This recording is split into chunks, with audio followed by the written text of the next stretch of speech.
السلام عليكم ورحمة الله وبركاته. صاحبة قيمة بدن soo dhawaada maanta iyo muuqaal cusub. Muuqaalkeena maanta waxaan uga hadli doonaa insha Allah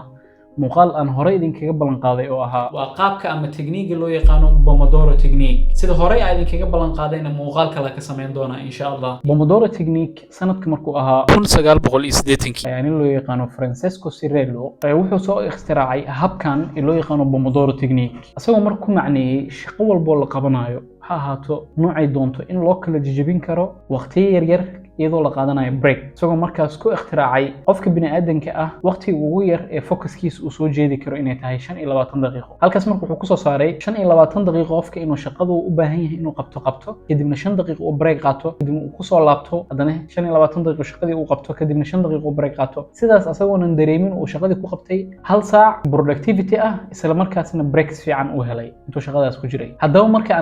aan uga faa'iideysano qaabkeena horumarinta nolosheena wax akhrinta iyo daraasaynta macluumaadkeena waxaan u isticmaali karnaa Pomodoro technique habab aad u kala duwan. Marka ugu horeyso qaabka aan u isticmaalno Pomodoro technique waxa u baahanahay si aan u dhaqan gelino technique-gan ama farsamadan wax akhrinta iyo nasashada oo flexibility-ga fiican ku siinayso. Waxaan u qaban karnaa ugu horeyn in shaqada aad qaban lahayd aad dooratid. Ma waxa qaban rabtaa wax akhrin, ma waxa qaban rabtaa wax qorid, ma waxa qaban rabtaa shaqooyin kale ku yaaliin. Shaqada horta dooro marka ugu horeyso. Kadibna qodobka labaad oo muhiimka waxa waaye soo qaado timer ama wax waqtiga ku xisaabiyo. Mobile-ka noqon karaa saacad inaad ku buuxsato noqon kartaa computer-kaagu noqon karaa wax walba noqon karaa soo qabso. Marka saddexaad marka waxa waaye labadaas markii aad diyaarsatid wixii aad qaban lahayd timer-ka ama waqtiga wax ka caawin lahaa oo stopwatch ahaan aad u isticmaali lahayd. qodobka saddexaad marka waxa waaye shaqadii aad rabtay inaad qabatid hadda gal marka tusaale aan u qaadano marka inay noo tahay wax akhrin buugii aan diyaarsanay position-ka ku akhrin lahayn aan diyaarsanay saacadii naga caawin lahayd inaan waqtiga ku xisaabtano aan diyaarsanay kadibna shaqadii aan gelinaa. Xilligan marka la joogo marka mar walba ha ku mashquulin time-ka waxa ku qabanayay stopwatch meesha ka fiirinaysay daqiiqad walba ha fiirinin. Isku day inaad focus mode gashid. Focus mode maxaa waaye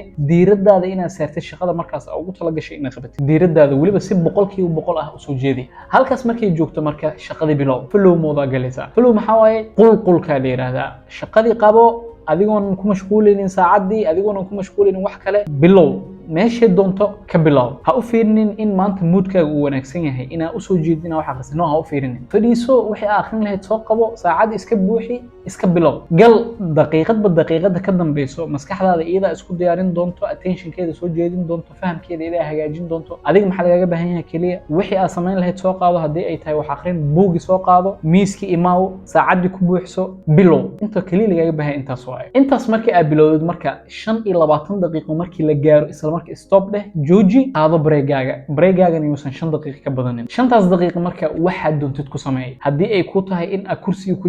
jimacso haddii aad rabtid inaad TV fiirso haddii يعني 5 دقيقة ما تي في لفرسن كلام مايا أديك وحي أجعشها مركز أديك قرنا نفس هذا قبصة وحي أجعشها سميسو هدي 5 دقيقة موبايل فيرني ستفيري لكن سوشيال ميديا سكيلا لي سوشيال ميديا 5 دقيقة أديك بريك يستدمك وفي اللانيسو اللي باتري اسم حواي attention engineer سميش كوجود يارسن attention كايرني قادنا يان هالك 5 دقيقة أو قلت لقيش إنا بريك وقادت هدي سوشيال ميديا أجشت وحارك دونتا أديك هي ساعد ماشي سيك هاي لونتي مركز سكيلا لي 5 دقيقة مركز يكوسو لماتو هاسكو قنعني المسكح هذا إنا قادت 5 دقيقة كبدن صولاب سلا مركز صولاب دقيقة اللحاد كسر لعبة 25 دقيقة كلا هالكاس كاجا بلعبنيسو ستوب واتش كمركل ستوب ساعد مركز كا عاونيسي وقت مركل ستارت له بلو مركل هذا دقيقة قلقل كجل شقدي قبو سداس مركي اسميسد لبا مر هالكي مر او 25 دقيقة او 20 دقيقة بريك قادتي waxaa u naqaana one cycle hal cycle ayaa meeshaas noogu dhamaaday 25 daqiiqo kale ee 5 daqiiqo break ay qaadatay another cycle laba cycle ayaa meeshaas noogu dhamaaday waxaanu ku haysanaa hal saac hada fiiri 25 daqiiqo waxa akhrisay waa soo raaxaysay 30 دقيقة واحد أخرسي وصورة حيستي كدبنيها هل ساعة واحد أخرسي أديكون ندريمين واو that's very nice واحد ونكسن رنتي مركي أن جارنو 4 سايكل أفر سايكل محاوي أفر ميرتو وحين قنيسا 30 دقيقة أخرسي 5 دقيقة بريك قادتي وهل سايكل أما هل ميرتو 30 قادتي 5 دقيقة بريك قادتي ميرتو لبعضواي 30 دقيقة هل 5 دقيقة بريك قادتي ميرتو استحد 30 دقيقة 5 دقيقة بريك قادتي ميرتو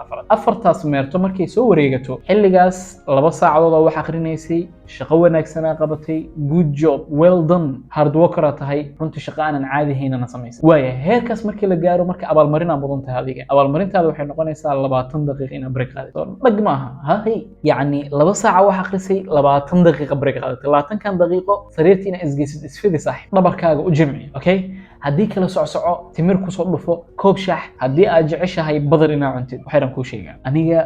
waxaan ka mid ahay dadka jecel inay cunteeyaan markay wax akhrinayaan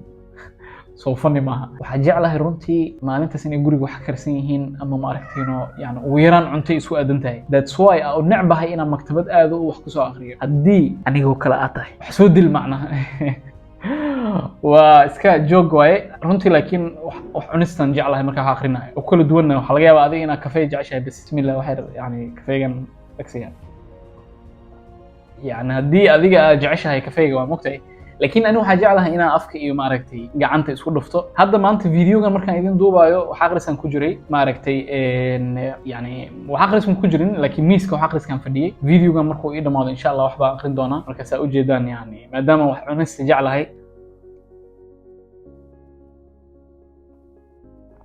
yani waxa way inaan wax cunaan jeclahay soma way marka adiga hadii anigoo kala aad tahay yani ka fikir inaan wax cuntid okay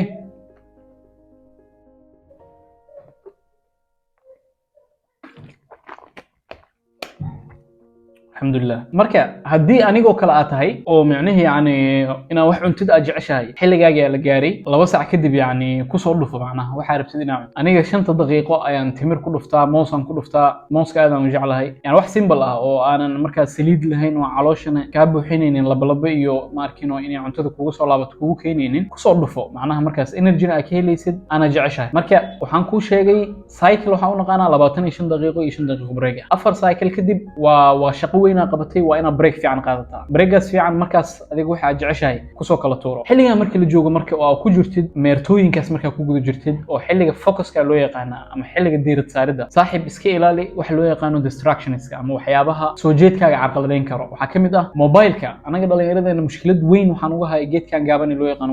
موبايل كا وحقوق سمينا يا هدف كا جدا إنه الله تقدفته وكاغل ضو مركز وحاج إسكيلالي نسا موبايل كا وحقو عاوين كرو إن ايربلين مود ايربلين مود وصل قرني نصومها وموبايلك markii kor loo soo jeedo qaybta diyaaradoo kale ina u furatid qaybtaas waxay ka caawinaysaa internetka inuu ka xiriirsa qofka ku soo wacan waxa loo sheegaa mobilkaaga inuu dansan yahay waxa kale oo ka caawin karo DND mode modka labaad maxaa waaye do not disturb mode allaha do not disturb mode waxa waaye haduu qofka soo wacan uu ku sheegaya sida badan wuxuu ku wanaagsan yahay mararka aad shaqo qaban rabtid ay la saartaa qodobka kale ee muhiimka maxaa waaye silent inaad iska saartid silent oo waliba grid la'aan mobilkaaga silent ku qabo qolka la geey sidiisa macna meeshan wax ku aqrisan rabtaa Soomaan qolka la u tarxiil asaga dhan xilligan markii la joogo marka dadka guriyaha kula joogo oo ay nolosha idin ka dhaxayso waalidkaaga oo lalahaaga dadkaas la nooshihiin hadii reer aad leedahay xaaskaaga ama ninkaaga u sheeg in xilligan ay tahay xilli shaqo muhiim ah qaban rabtid wada hadla marka qofkaas inuusan ku carqaladeynin xilligaas ilaa xilligaas shaqo muhiim ah ay taalo marka iga raali noqo shaqadaasan qabsan rabay wax la mid ah waxa u sheegaysaa oo kala hadlaysaa hadii ay jirto qof kusoo wici rabo ama kusoo wacay adigoo geli rabtid focus mode-ki adigoo Pomodoro technique isku aadisatay waxa akhrin lahayd position-ka ku akhrin lahayd environment-ka hagaajisatay saacada diyaarsatay qofka kusoo wacay ka hor inta aadan mobilka aanan saarin airplane mode qofkaas waxa u sheegtaa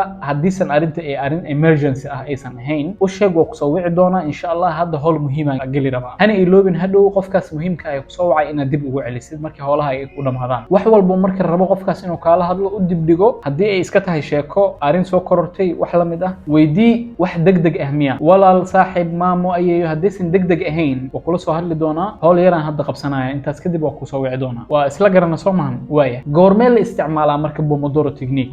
technique adiga goormee isticmaalaysaa adiga waxa isticmaalaysaa Pomodoro technique hadda ayaa isticmaalaysaa right now waa goormee hadda hadii waqtigaaga distraction uga taaglaadahay hadii shaqo walba ugu talagashid waqti muayyan inaad ku qabato hadii kula dheeraanayso jadwal walba aad degsatay hadii uusan ku hagaagaynin wax walba ugu talagashay waqtigooda hadaadan ku dhameyn karin runtii waxa tahay qofkii loogu talagalay Pomodoro technique inuu isticmaalo maxaa yeelay carqaladooyin fara badan ayaa ka haystaa jadwalka noloshaada iyo qabashada hadafyadaada waxa u baahan tahay marka in Pomodoro technique ay isku hagaajisid waana wax ugu sahlan isla markaasna la qaban karo hadda ninkan wuxuu ku sheegay 25 daqiiqo waa waxa ama waqtiga ugu yar ee qofka bini'aadamka soo jeedkiisa uu soo jeedi karo asagoonan wax carqaladeyn ah maskaxdiisa ku furin hadda ogsoono waa wax ugu yar loo yiri hadda wax ugu yar marka hadii ay isku tababar bilaabeysid ka waran adi xagee u socotaa yani meel u socotid macnaha waa dariiqad madow way soo maahan marka bilow Pomodoro technique ina isticmaashid right now hadaba bilow waxay 25 daqiiqo waxa laga yaabaa 25 daqiiqo in soo aadan mobilka ina fiirin rabtid dhinac iska dhig buug soo qabo shaqada kala soo qabo kala fur saacada ama mobilka ka furo mobilka asaga naftiisa ina airplane mode gelisid shaqo ku qabsan kartaa soo maahan ha airplane mode ku sameey airplane mode u fur kadibna shaqada asaga ku qabso macnaha stopwatch ku furo buugina kala fur ee gal ma waxa sugaysaa maskaxdaada intii ay diyaar uga noqoto inay wax akhriso ma waxa sugaysaa intii yani waqti fiican ay u heshid intii position fiican ay u heshid no hadda gal bilow maskaxdan ilaahay subhanahu wa ta'ala asaga ma arkino ku hagaajiyay ida iska gali doonto flow mode adi shaqo ma ku leeyahay daqiiqadan wax marka bilaabaysid way kugu yar culus yihiin laakiin mar hadii aad bilowdid yani daqiiqad ka dambayso ay si furfuraysaa waxaas aad bilowdan waa si jeclaanaysaa insha Allah okay waxa kale oo muhiim ah marka break marnaba ha ka tagin hadii aad u aragtid 25 daqiiqo inay kugu yartahay dheerayso 30 daqiiqo ka dhigo 40 daqiiqo ka dhigo 50 daqiiqo ka dhigo laakiin break marnaba ha ka tagin maxay yeelay break-ga wuxuu aad muhiim ugu yahay maskaxdaada inay refreshment qaadato inay shaqadii iyadoo ma arkino fresh dib ugu soo laabato iyadoo soo nasatay soo caaboonatay mid kale oo muhiimka waxa waaye wax walba markii aad akhrisid iyagoo ceeriin yahay maskaxda galaya laakiin markii break yar aad u qaadatid maskaxda lagu kala shandeynaya wax walba position kooda la kala dhigaya kadibna energy yar aad soo qaadanaysa koob shaaxa bac ka siinaysa ama kala hal ama laba saddex shan oo timir ah qabta soo siinaysa tirada isdhaafka nabiga ma arkino jeclaa soo ma sallallahu alayhi wasallam tirada isdhaaf oo timir ku soo dhufanaysa hadii kala hal moos adnaan oo kale hal moos ku soo dhufanaysa kadibna soo laabanaysa adigoo energy haayo refreshment haayo wixii jeclaanaysid marka ku soo laabatid soo nasatay marka saaxiib aad muhiim u tahay inaad break qaadatid ogsoonoona xitaa hadii imtixaan aan leedahay ardayda qaar waxay yiraahdaan ani imtixaan adagan diyaarinayaa break ima qaadan karo waxaan waa aqrina no break qaado ku raaxayso waxa aqrinta nafsadeedu waa fankaas maxaa loo baahan yahay in aad enjoy ka dhigtid macnaha waa ku raaxaysatid runtiina Pomodoro technique waxay aad ugu wanaagsan tahay marka aad muraajacaysanaysid casharadaada aad ugu wanaagsan tahay marka aad akhrinaysid imtixaanadaada iyo wax la mid ah laakiin dhanka kale hadii maanta ay ku yeelin data analysis مثلا macluumaad lagu soo diray macluumaad inaad buugaag ka akhrisid ama meel aad ka fiirisid kadibna note ka samaysid presentation diyaarinaysa research ama data collection la soo sameeyay analysis ka sameynaysa dhamaan waxyaabahaas marka muhiim u ah Pomodoro inaad gelisid waa sax waa u isticmaali kartaa Pomodoro in markino uga faa'iidaysatid 25 daqiiqo 30 daqiiqo kadib break laakiin break fara badan ma u baahnid maxaa yeelay macluumaadka marka aad akhrinaysid waa iyadoo ceeriin ah waxay u baahan tahay in la kala nidaamiyo in la fahmo in loo nasto laakiin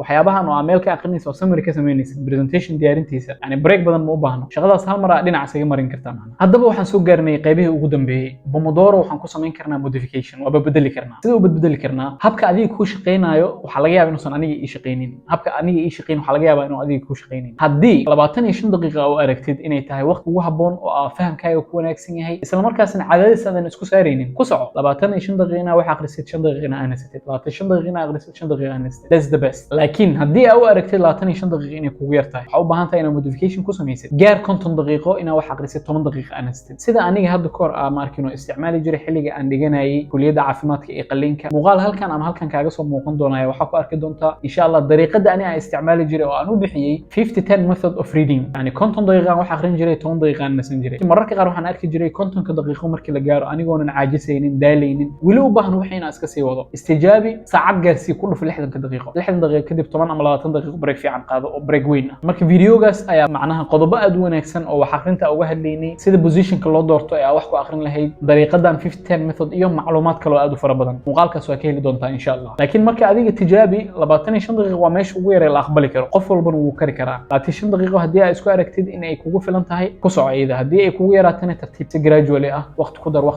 ku dar ilaa aad gaartid saacad adigoo wax akhrinaysa isla markaasna aadan daalaynin balse waxa xaqiiq ah runtii saacad in aad ku jirtid focus mode waxay u baahan tahay practice aad u fara badan iyo waqti badan inaad wax akhrisid maskaxdaada tababartid isku train gareysid marka adiga mar walbo qiimeey nafsadaada istijaabi qaabka ku shaqeynayane ku soco adigoonan wax cadaadis saareynin insha Allah muuqaalka xigana insha Allah wuxuu inoo noqon doonaa anagoo tijaabinayno dariiqada Pomodoro technique oo 25 daqiiqo wax akhrinayno 5 daqiiqana aan nasan doono insha Allah muuqaalkan marka waxaan muuqaalka kood ugu dhigaynaa shaqadii ay idinka balan qaaday ee ahayd read with me ama study with me program aan ugu talagalnay insha Allah muuqaalka ugu horeeya waxaan ku bilaabi doonaa 25 daqiiqo kaliya inaan wax akhrino kadibna muuqaalka waa soo gabagabeynayna laakiin 25 daqiiqo isku day inaad ila socotid oo adigana buugaaga soo qaadatid oo ay la ardaysid ma fahantay aniga waxaan soo qaadan doonaa buug yani waxyaabahan daraasaadka sare ee aan hadda baranayo wax kamid ah shaqooyin ii yaalo laga raba inaan qabto oo aan akhriyo ayaan kugu dul akhrin doonaa adigana buugaaga soo qaada igu dul akhriso insha Allah balse muuqaalada dambe hadduu ilaahay yiraahdo insha Allah way ka badan doonaan 25 daqiiqo saacad 2 saac 3 saac intii aan kari karno oo idinkana ma arkin oo focuskiina hagaajin karto ayaan ka dhigi doonaa waan isku dhiirigelinaynaa wax akhrinta insha Allah ugu dambeyntii saaxiib haddii